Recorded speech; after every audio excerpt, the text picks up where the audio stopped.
क्या आपकी जिंदगी में हर कार्य धीरे धीरे होने लगा है? किसी कार्य में आपको उत्साह नहीं लगता, किसी कार्य में मन नहीं लगता, कहीं जाने की इच्छा नहीं होती। कोई भी कार्य नया आप करने जाते हैं तो उसमें अनेकों प्रकार की विघ्न बाधाएं उत्पन्न होती हैं। कभी भी समय पर पैसा नहीं मिल पाता, कर्ज लेकर के ही कोई काम करना पड़ता है। तो आपको शायद पता नहीं होगा कि आपके घर में आपके द्वारा जो आपके जूते चप्पल रखे गए हैं वह इस तरह का नकारात्मक प्रभाव छोड़ते हैं कि आपकी ज़िंदगी बद से बदतर हो सकती है। तो आज मैं आपको इस वीडियो में बताने वाला हूं कि आपके जूते चप्पल आपको किस प्रकार से असहयोग कर रहे हैं, ज़िंदगी में तकलीफ दे रहे हैं, आपको ज़िंदगी में आपके घर में नकारात्मक ऊर्जा ला रहे हैं और उसे किस प्रकार के उपाय करके उससे बचा जा सकता है और क्या करें ताकि इस तरह की नकारात्मक ऊर्जा से बचें।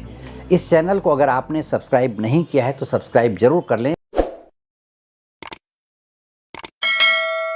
वीडियो को अंत तक देखें कि आपके जूते चप्पल ही आपकी ज़िंदगी को कैसे बर्बाद कर रहे हैं। नमस्कार, मैं ज्योतिषी आर्यच सोनी पिछले 40 वर्षों से यंत्र मंत्र तंत्र रत्न दान दक्षिणा पूजा पाठ होम हवन जप तप और रुद्राक्ष के द्वारा लोगों की समस्याओं का समाधान करता आ रहा हूँ।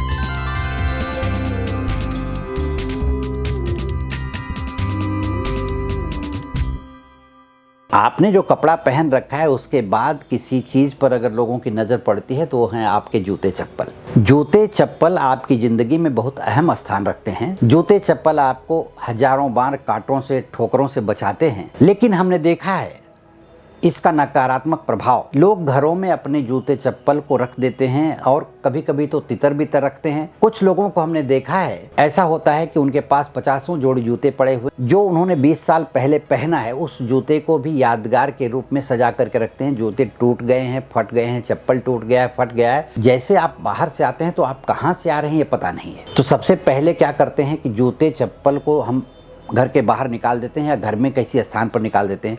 उस स्थान पर जूते के साथ आई हुई ऊर्जा रहती है।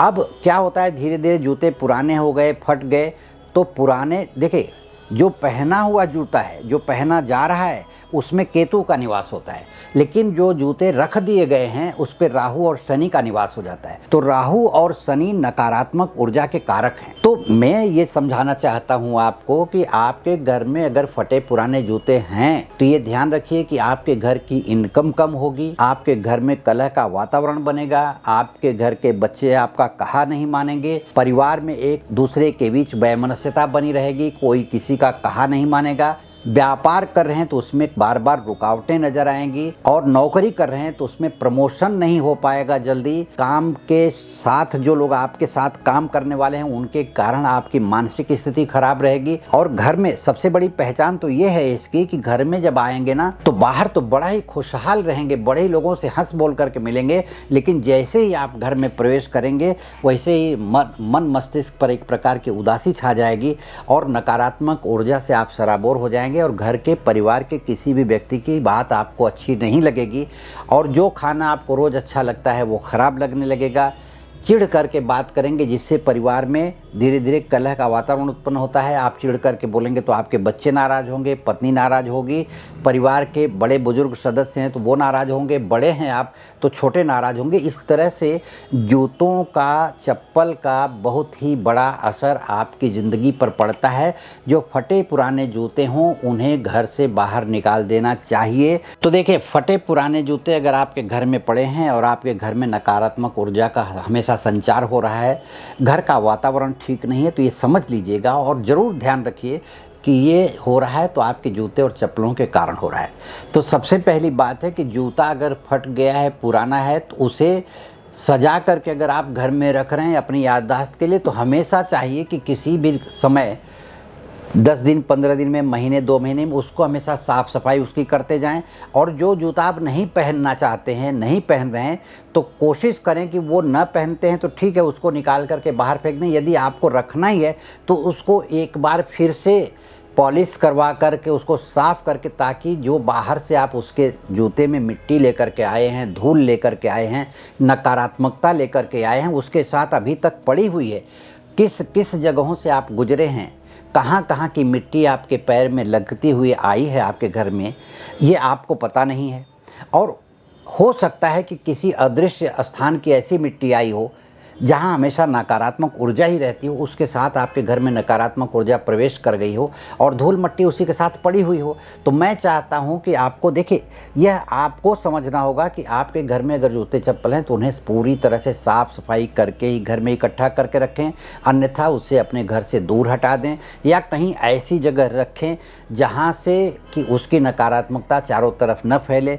घर से बाहर कोई स्थान हो या कोई भी चीज़ हो, आप देखिए, ये बचाना आपका काम है। लेकिन मैं आपको बताऊं कि जूते चप्पल की नकारात्मकता की वजह से शनि और राहु हमेशा अपना नीच प्रभाव देने लगते हैं। और आप ध्यान रखिए, शनि देव नीच के हो जाएं तो क्या करेंगे, आपका आध्यात्मिकता से मन हट जाएगा, पूजा पाठ से मन हट जाएगा और आपको कभी भी अच्छी बातें अच्छी लगेंगी ही नहीं। राहु नीच का हो जाए, राहु क्रूर हो जाए, राहु पाप ग्रह हो जाए, एक तरह से पाप ग्रह ही है, राहु पाप अपना दिखाने लगे, तो राहु के खराब हो जाने से व्यक्ति नशे का शिकार होने लगता है। उस नशे के शिकार में लोगों को बात बेबात बोलता है तो घर में कलह उत्पन्न होता है। तो राहु को भी ठीक करने के लिए जूते चप्पलों को ठीक से रखना होगा। और मैं अब आपको बताता हूँ कि इससे बचने का उपाय क्या है। तो सबसे पहला उपाय यह है कि ख़राब जितने भी जूते चप्पल हों उन्हें फेंक दें। पहला उपाय यह है। अगर आप फेंकना नहीं चाहते हैं तो ऐसी जगहों पे कपूर का पाउडर छिड़का करें जहां आप जूते रखते हैं। कपूर के पाउडर के छिड़कने से वहां की नकारात्मक ऊर्जा वहीं पे दब करके रह जाएगी, वो फिर फैलेगी नहीं। अब तीसरी बात यह है कि आप जब भी घर में पूजा करते हैं तो धूप दीप जो भी जलाते हैं वो घर के सभी कोनों में भी दिखाया जाना चाहिए। आप जहां पूजा करते हैं उस स्थान से उठ करके घर के जितने कोने हैं उन कोनों में अगर धूप दीप दिखाते हैं तो कोनों में एकत्रित नकारात्मक ऊर्जा वहाँ से हट जाती है और धूप दीप के कारण जब बाहर आती है तो धीरे धीरे आप जब जैसे ही दीप लेकर के बाहर आएंगे, अगरबत्ती लेकर के बाहर आएंगे या धूप लेकर के वहाँ से चलेंगे तो आगे आगे हटती रह जाएगी और दरवाजे से बाहर निकल जाएगी। इसलिए सभी प्रकार के सभी कोनों से होते हुए द्वार तक आइए और द्वार के बाद फिर ले आकर के जहाँ लगाना है उसे लगा दीजिए। इससे नकारात्मक ऊर्जा पूरी तरह से हट जाएगी। इसके बाद अगर इस तरह की स्थिति से आप गुजर रहे हैं तो सोमवार और शनिवार को जल में काला तिल डाल करके भगवान शिव को अर्पण करें और उनसे प्रार्थना करें कि किसी भी प्रकार के हमारे जीवन में त्रुटि हो रही हो, गलती हो रही हो तो क्षमा करें। और अनजाने रहस्यों से जिसके कारण हमारा परिवार कलह के कारण बर्बाद हो रहा है या कलहपूर्ण जीवन बिता रहा है या नकारात्मक ऊर्जा से हम परेशान हैं या धन की कमी हो रही है, व्यापार में वृद्धि नहीं हो रही है, स्वास्थ्य ठीक नहीं है, तो ये ध्यान रखिए कि काला तिल पानी में डाल करके शिव जी को सोमवार और शनिवार चढ़ाएं। इससे आपके जीवन में सौभाग्य प्राप्त होगा और दुर्भाग्य का नाश होगा। इसके बाद अगर आपको मुझसे व्यक्तिगत रूप से संपर्क करना है या अपनी जन्म कुंडली का विश्लेषण करवाना है तो इस वीडियो के नीचे दिए गए लिंक पर क्लिक करें और मुझसे संपर्क कर सकते हैं। हमने मेंबरशिप प्लान बनाया है। इस चैनल में ज्वाइन बटन में आप क्लिक करके मेंबरशिप ले सकते हैं। हमने अपने मेंबर्स के लिए खास करके कुछ ऐसे वीडियो बनाए हैं जो वीडियो देख करके आप अपनी जन्म कुंडली का विश्लेषण स्वयं कर सकते हैं। और जब आप अपनी जन्म कुंडली का विश्लेषण करने लगेंगे तो आपको पता चलने लगेगा कि आपके जीवन में क्या सही है और क्या गलत है। इसके अलावा यदि आपने इस चैनल को सब्सक्राइब नहीं किया है तो सब्सक्राइब जरूर कर लें, शेयर करें, लाइक करें तथा आपके मन में किसी भी प्रकार के विचार हो तो कमेंट बॉक्स में लिख करके भेजें ताकि मैं उसका जवाब दे सकूं और आपको समाधान मिल सके। नमस्कार, धन्यवाद।